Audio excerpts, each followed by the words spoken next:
So I'm pretty sure if you don't live under a rock, you have heard of Las Vegas or one of its many nicknames. Sin City, the divorce capital of America. Wait, that's a nickname for Vegas?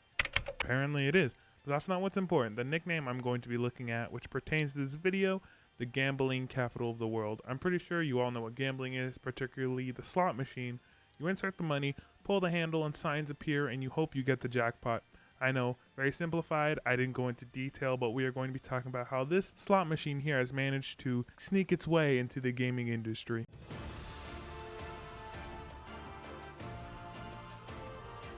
So in order to tell the story of Gacha Games, as you may commonly know the mechanic in other games as loot boxes. It started in Japan, where a gachapon machine would be in a dedicated store such as the one in that Bandai Namco Cross store, which is located in Ikebukuro in Tokyo, Japan, where there's an area dedicated to these gachapon machines. Or another way to think of these machines is like a gumball machine. You would see in a mall, and in the machine there are different colors of gumballs. Let's say you have $50 and every gumball is $5. You could spend all $50 and get 5 red gumballs and 5 green gumballs and now a single blue one.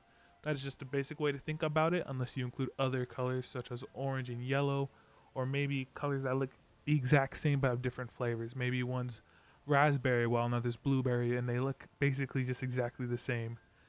So as I said earlier, Gacha has made its way in various forms of modern games such as Apex Legends with its loot ticks or Overwatch with its loot boxes and many other games. The loot box craze had its brief stint in gaming, and even certain places outright banned the gacha mechanics in games such as Belgium, as it violates its gambling law. So in most gacha games in Belgium, you can't buy the premium currency, and the only way you can gain them is from in-game events. So I'm definitely not moving to Belgium anytime soon. Curse them for not allowing me to fuel my gacha addiction. Stop it. Get some help. So I'll top forward in time to 2013. Many things happened that year. Detroit filed for bankruptcy. Wait, that's not the right script.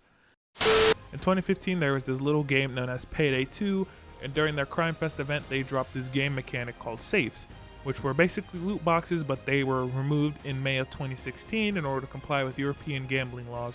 Staying within the realm of 2016, and within the month of May, ironically enough, on the 24th, we got Overwatch, which helped raise the popularity of the hero shooter genre. And can you guess what it brought us? A good old loot box once more.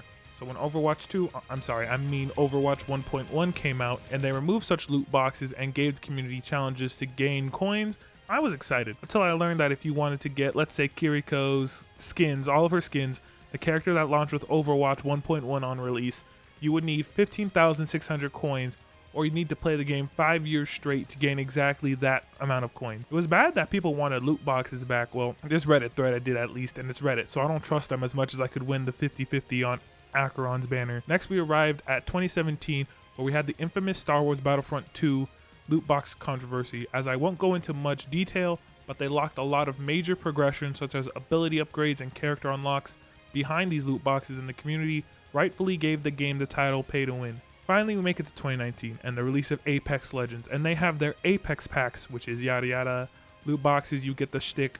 But Apex does something that will entice you to spend more money, which is something these other games didn't really do, and this thing called heirlooms. Luckily, these heirlooms didn't give you any in-game advantage, but were just a cosmetic weapon melee, which you didn't need, but you needed to open about 500 Apex packs, or when their collection events rolled around during each season, giving a character a new one, or as they have been doing as of recent, they have been giving characters just reskinning their heirlooms, charging about $160 to $170 with each collection event.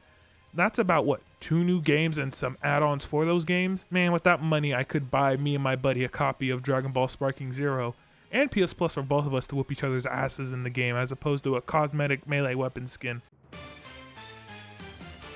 Gacha games are inherently predatory, as the basis of the game is that you obtain their characters through their premium currency, which is obtained by you spending real money, or that can be farmed in-game, but the best way to get a lot of it quickly is the good old handy-dandy credit card. And then you go into their summon screen and you spend that premium currency on what they call their limited time banners, where they put some of the best characters in the game, or even the absolute best, on these banners. And you spend money hoping to get the character you'll be looking for. For example, we'll take this 1000-Year Blood War banner on Bleach Brave Souls, for instance. By the way, this is a summon simulator to mimic the experience of summoning, so don't worry, I'm not actually going to end up on the streets after this video. Spare change. Spare change, ma'am. Squidward? Squidward, is that you? So you spend this premium currency known as spirit orbs, and for a banner like this, the first step is discounted, so the summons would usually be 250, but for this step it's 150.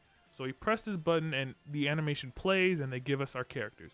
And the way they get you to summon on these banners is by labeling them as limited time only. For instance, in Bleach Brave Souls, we get these banners known as 1000-Year Blood War, which are obviously characters from the 1000-Year Blood War arc of the show / manga, and these characters are only here for a limited time and only return every other time at the end of the month or when the 1000-Year Blood War anime will start airing.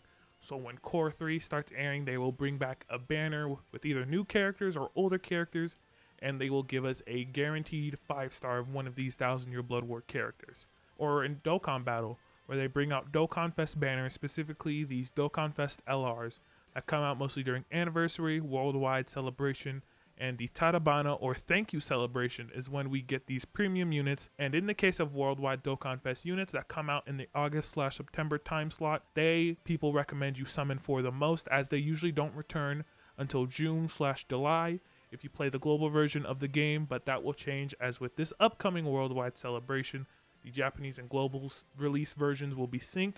So luckily they don't have to deal with that separation of release schedules anymore. What most gacha games have been starting to do nowadays, they introduce what's called a pity system, which usually if you don't pull a premium character, once you spend a certain amount of premium currency and pulls, the next one they either give you the limited time character, or what Brave Souls does is they give you a ticket that will let you redeem the 5-star character of your choice, which is something I think most gacha games should do now until this genre dies out, which it will never die out. But that's besides my point. They don't have a reason to do it because these companies want your money, and doing something like that is working against that exact same goal. If you made it this far, I hope you enjoyed the video. Please go down, like, and subscribe, as it would help me tremendously. And leave a comment if you feel like there's anything I should have added, anything you want to add on, or if there's a point you want to disagree with, go down in the comments, do whatever. And go down, follow me on all my socials. And I want to let you all know, if this comes out before the 26th and 27th and the 28th, I am going to be live streaming on the 27th, playing the Dante Unbound update on Warframe. And if we do everything we need to do, and I feel up to it, we'll go play Honkai Star Rail, as 2.1 will be releasing, and I'll be summoning for Acheron. That is the reference for the Acheron 50/50 joke if this video doesn't come out before those live streams. And if you happen to see it, you can just go down, type in the comments, say, hey, I saw you win Acheron 50/50, or I saw you lose it, and then just whatever, to go down there, comment what you want. And then the day after, we will be playing Season 1 of Suicide Squad Kill the Justice League, which, as I said in my video before this, if you all watched, if Season 1 turns out to be a complete miss, I'm just not going to care about the game anymore. And also that as well, if we get through that really quick, or I just completely tune out and don't care about the game, we'll be going to play more Honkai Star Rail. And the next day after that will be completely dedicated to just Honkai Star Rail, doing everything 2.1 has to offer, getting our characters, maybe a bit more summons, or maybe that'll be our first summoning session, who knows. I hope you all will join or rewatch VODs if you enjoy that, and I'll see you all next time. Happy gaming. Because I'm taking the